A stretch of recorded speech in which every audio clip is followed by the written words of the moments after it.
Have you ever wondered what luxury looks like inside the Discovery D350 HSE?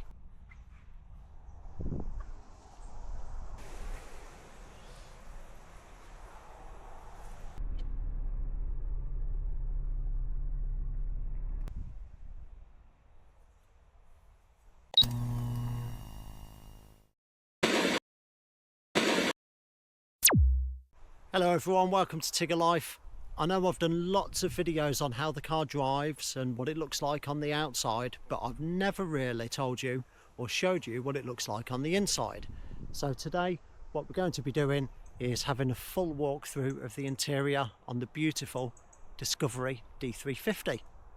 Let's go and have a look. Silly Tigger, I almost forgot to say, before we crack on with the interior, if you do enjoy my videos, make sure you subscribe right now. Okay, let's do it.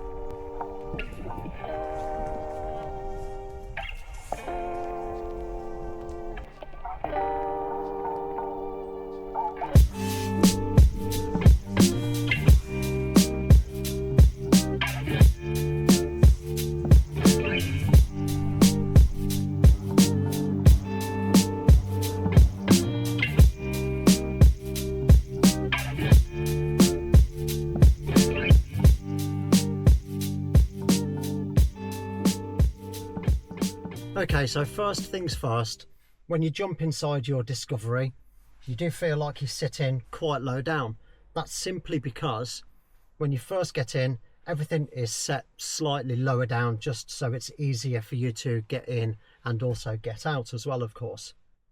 So without your foot on the brake, just turn the ignition on. Everything comes to life and here we go. We're in a better seating position now. Now this one does have memory seats, but we'll run through that a little bit later on. What we're going to do is we're going to start over on the passenger side, and then we'll come into the centre, and then we'll come over to the driver's side, and then I'll show you everything that's in the back as well.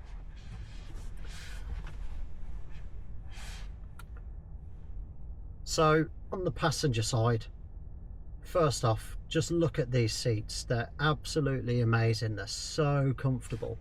You've got this beautiful headrest that's fully adjustable. You can wrap it around just like this, so your head literally just sits right in it. The backrests, they're actually quite firm, but they're also luxurious at the same time. Now they give you just the right amount of support, just as well as it being really, really comfortable. So when my wife and I drive up and down to Cornwall, that's probably a 4-hour trip, 3 hours 45 minutes on a good day, and you don't get out feeling tired. It's just like you've been sitting in a comfy chair at home. So yeah, lovely. They also have really nice little armrest that's adjustable as well. It adjusts from around that position up to, I'd say, here. Really nice and comfy. You just turn that there and then it brings it up to here. Okay, storage wise, over on the passenger side you have a upper glove box. Press that button there, plenty of storage space in there. What a lot of people think is that when you press that it's automatically going to come down, but it doesn't. You have to open it yourself. Okay, then you have a lower glove box as well. Again, plenty of storage space there. Right, let's come across to the center console. Let me just slide this out.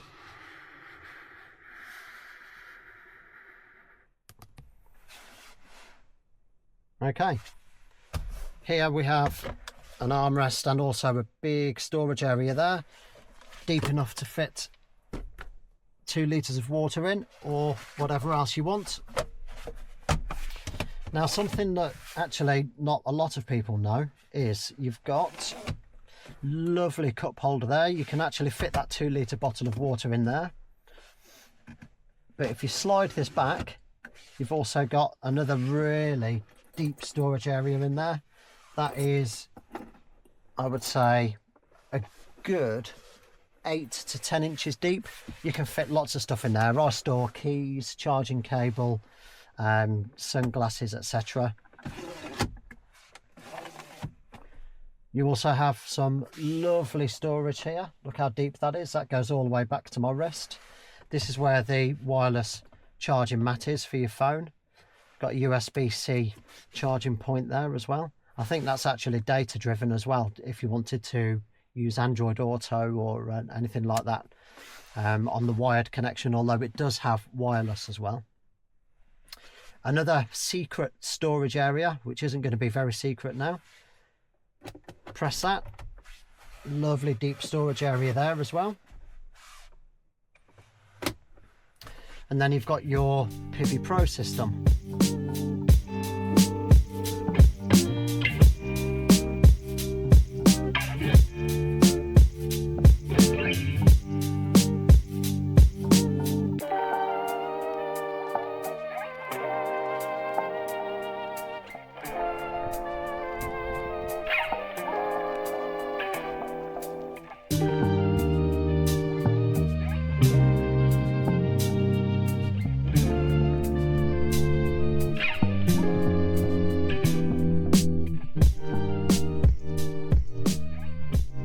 There's so many different features to this. I'll try to give you a full walkthrough. You can press the settings button. The first thing I always do, literally the first thing I always do whenever I pick up a new car, I'll always change it to dark theme. From factory, it's always in light theme, that's auto, but it always comes in light. If it's in auto, obviously at night it will go dark. But I always have it set to dark theme. It's the same on my phone and on my laptop. I just think it's a lot easier on the eye. You can turn the screen off while you're driving if you wanted to. Auto brake hold I always leave on, so when you come to a set of traffic lights or when you come to a stop, you take your foot off the brake. It actually says hold on the dashboard, so it makes you aware that it is holding as well. You can adjust all of your layouts, but I actually do that a different way. I'll show you that in a moment. Very customizable with the audio. That's how I like mine set up. And if you press all, that takes you to your accounts, connectivity, vehicle, general, etc., etc. You can read that. So with connectivity, that's not necessarily the connectivity of your phone.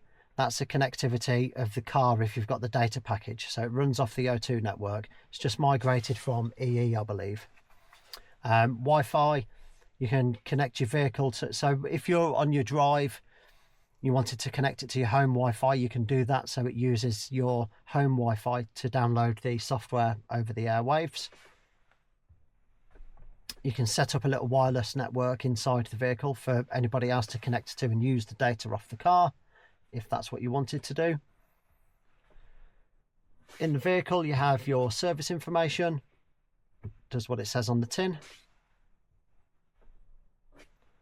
Driver assistance is where you can change all of your cruise and your limiter, parking assistance, collision avoidance.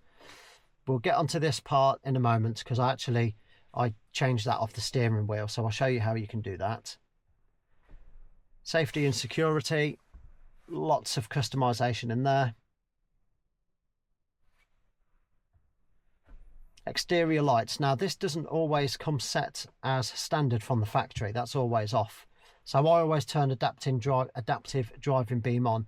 That's really useful. So what that is your automatic headlights when you're driving out in the countryside or in a less well-lit area. When there's nothing in front of you, your main beam will come on.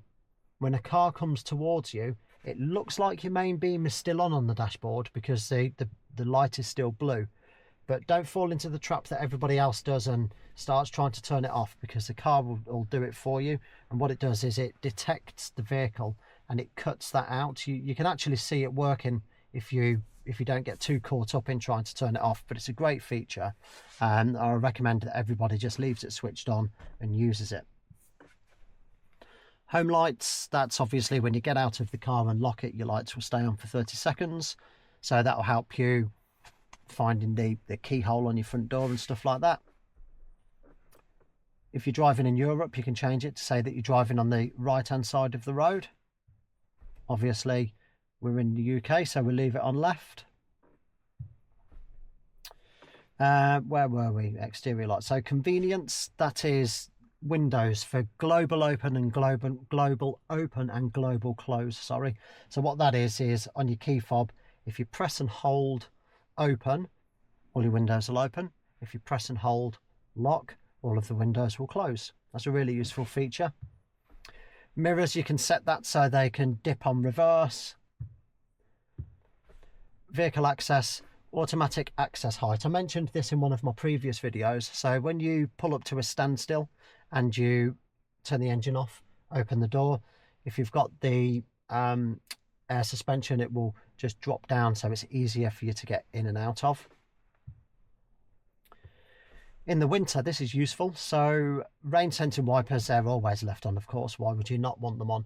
Winter wiper park.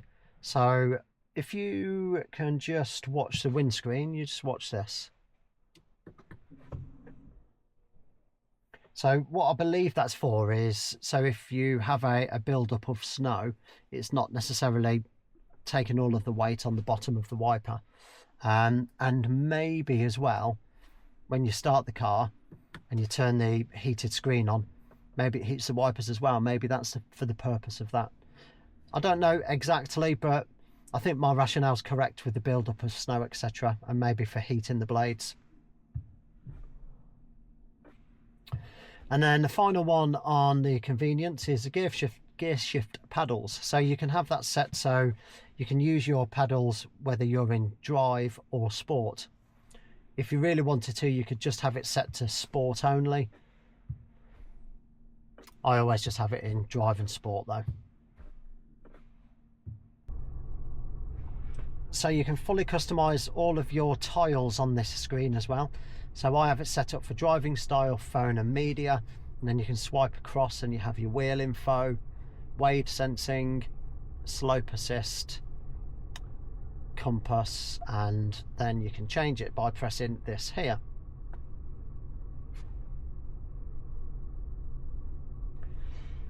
So if you want to take one off there,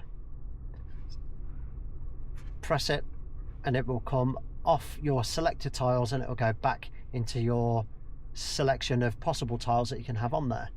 Now the only other ones that are on there that are available is energy impact and weather. To be fair, I don't really see the point of having weather on there, so I personally have, as I explained,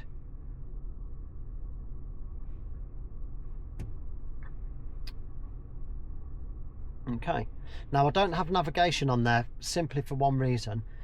When I'm going on a long journey, I have it on the instrument cluster just in front of the steering wheel, so I'll show you about that in a moment. But before we move away from the center console, let's just go through what else we have on here. So you can operate the heated seats in a couple of different ways. If you press the knob, you can turn cooling seats on, three levels there. And then if you leave it, it will just go back to your desired temperature for the air conditioning, or you can just press it again and that will just take you straight back to it. So the other way that you can do this is if you press that button there, it brings the details up on your PV screen. Personally, I find it easier to use this. It's almost like a shortcut, to be fair. So what else do we have on there? Auto is for your air conditioning, so that kind of detects what fan speed is required. If you wanted to set the fan speed on your own, you pull the knob out instead of pressing it,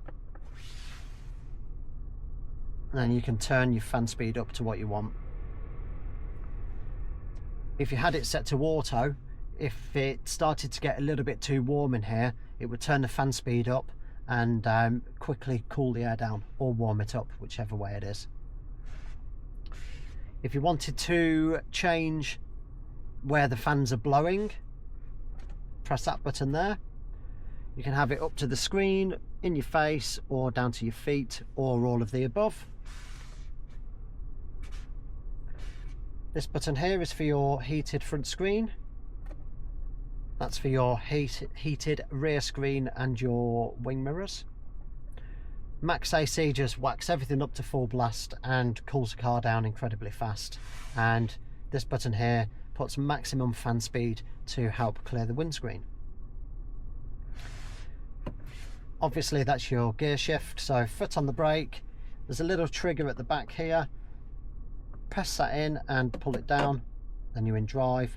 If you wanted to go back to neutral, just press it up and that takes you to neutral.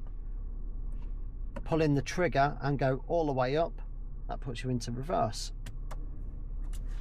I'm not too sure if you can see from that camera angle, but you have your volume knob here as well. That's how you operate your radio, any media you've got playing. You can also turn up your sat nav instructions and the speed camera alerts on that as well, or you can use it by the knob on the steering wheel, which I'll show you in a moment. And the last few things here, if you press that, you'll see this popped up on the screen. We're currently in comfort program. If you rotate it to the left, that takes you to eco, or you can go to the right. You've got grass, gravel, snow, mud and ruts, sand, or wading.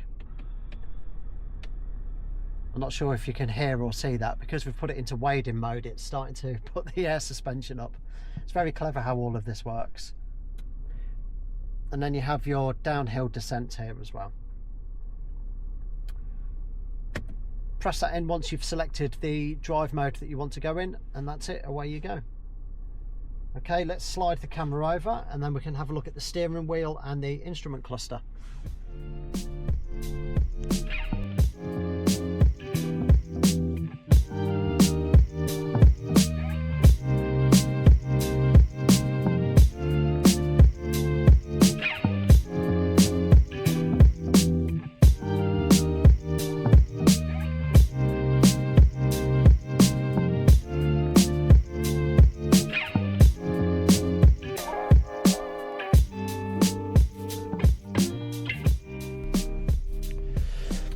Okay, so really nice, beautiful steering wheel, really nice to hold, not too thin, not too thick, just beautiful in my opinion.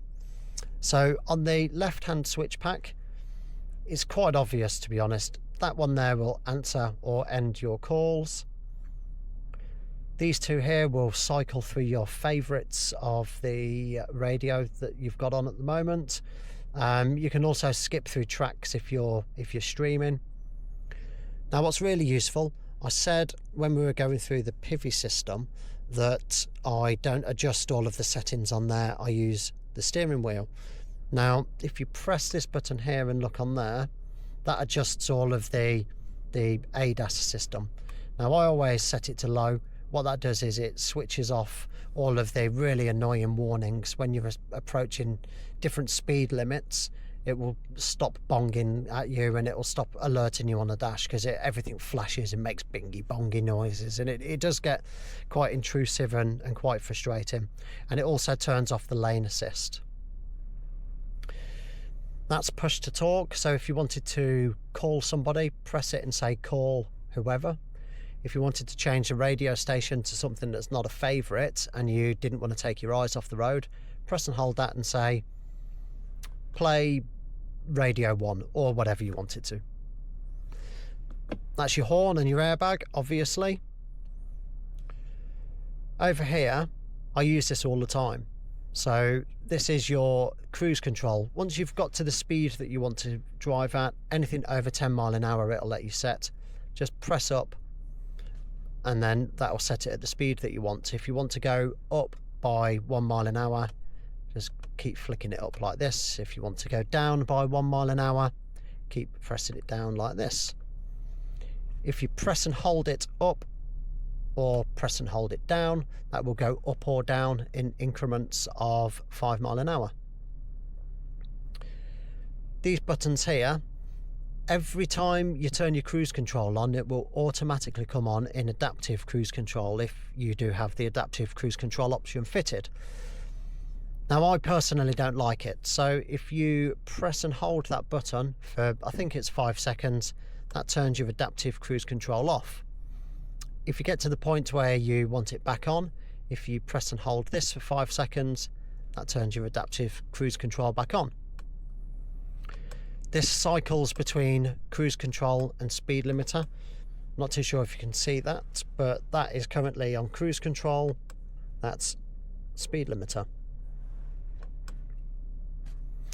Here's your paddles, going down gears, going up gears. Indicators are over here, and your lights, they're all self-explanatory, so I won't give you a full run through on those. Your wipers are over on this side. Pull it towards you to spray, and press that button on the end to spray the rear. And then with the auto wipers, you go up one level, and then that adjusts the sensitivity. So on the instrument cluster, so this is quite funny. So I can never quite get my head around this. It's got tyre pressure monitoring, so it's telling me at the moment that my near side front tyre is on 29 psi and it should be 33.8. So obviously I'll sort that out. But there's also another warning light here telling me that there's a tyre pressure concern, and then there's another warning light over here telling me that there's some sort of warning on the car that I need to be aware of. But I know there's a warning because it's here, so why have another warning? I don't know. So anyway, you can have this set up in so many different ways. I said to you the reason why I don't have the sat nav on the main Pivi Pro screen was because I have it on here. So if you press this button here, it brings up a little menu and you can adjust pretty much everything. So you can change what's on the info panel, which is in the center. You can have the trip, your 4x4 information, driver assistance, which is your lane assist and what's going on in front of you. I never have that on because I don't need to see what's in front of me because I can see it with my own two eyes. Clock, I think that's just a waste of the information panel because you've got your clock here, or you can have it empty, which again is just a waste.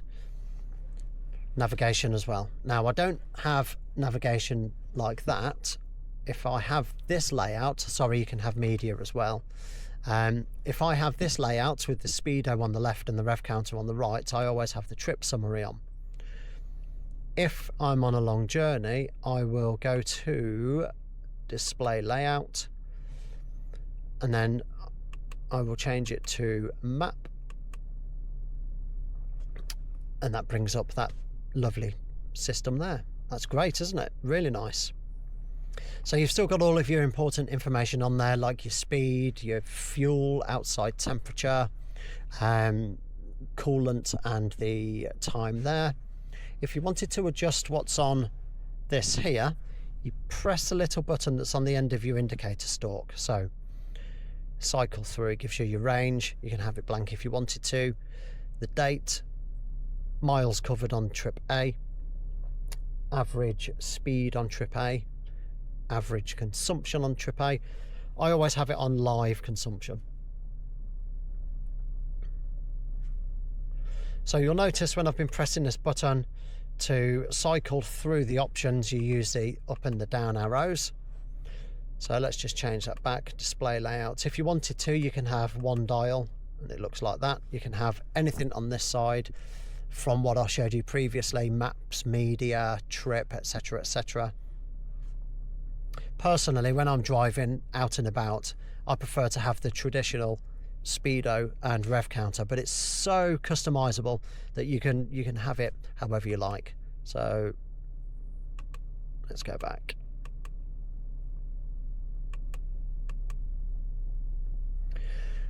Okay, I think that's covered everything with regards to this side, so let's just slide back to the middle.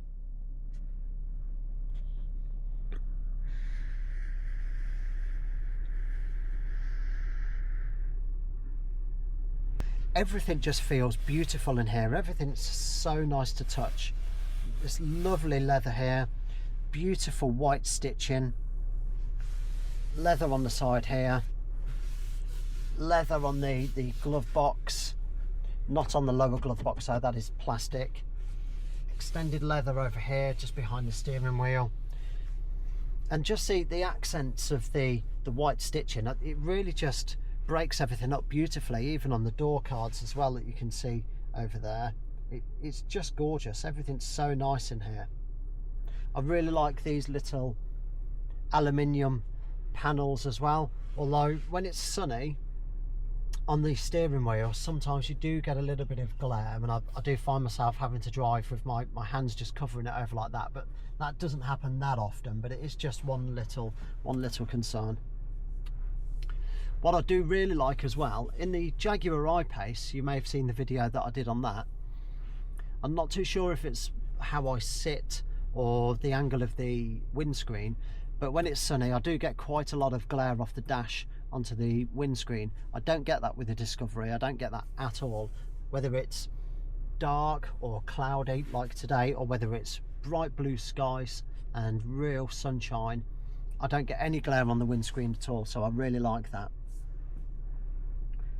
We just flip the camera around, there's even more storage here. Now, because this is the commercial version, there's a bulkhead that's fixed in, so attached to the bulkhead we have more storage here. Lots of space to fit stuff in there. Now, there's actually plenty of space behind the seats as well. When we go down to Cornwall, because we let the dogs have the majority of the space in the back, we actually can fit a suitcase behind the passenger seat. Mrs. Tigger will pull the seat forward just slightly and still have plenty of leg room, and there's space for a proper full suitcase there. And then there's also nets on the bulkhead that you can just put things in. I don't know, if you didn't have sat nav you could keep your road map in there or something. And then there's also a flap on the back of the seat where you can put even more stuff. So it's storage space aplenty in here, it's really nice. Okay, let's just have a quick look in the back.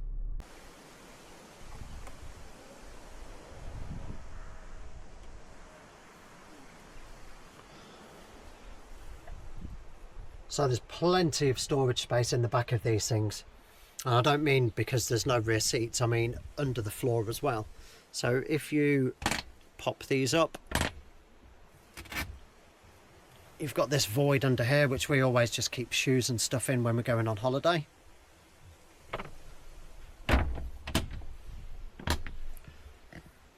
There's also these little cubby holes here, which I keep golf balls in. I need plenty of those, I always lose them.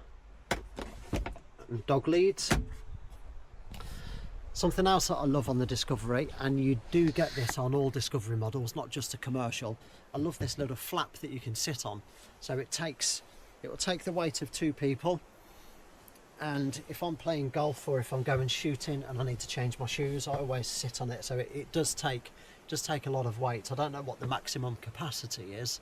I'm 12 stone, so it easily takes my weight. So yeah, that's lovely.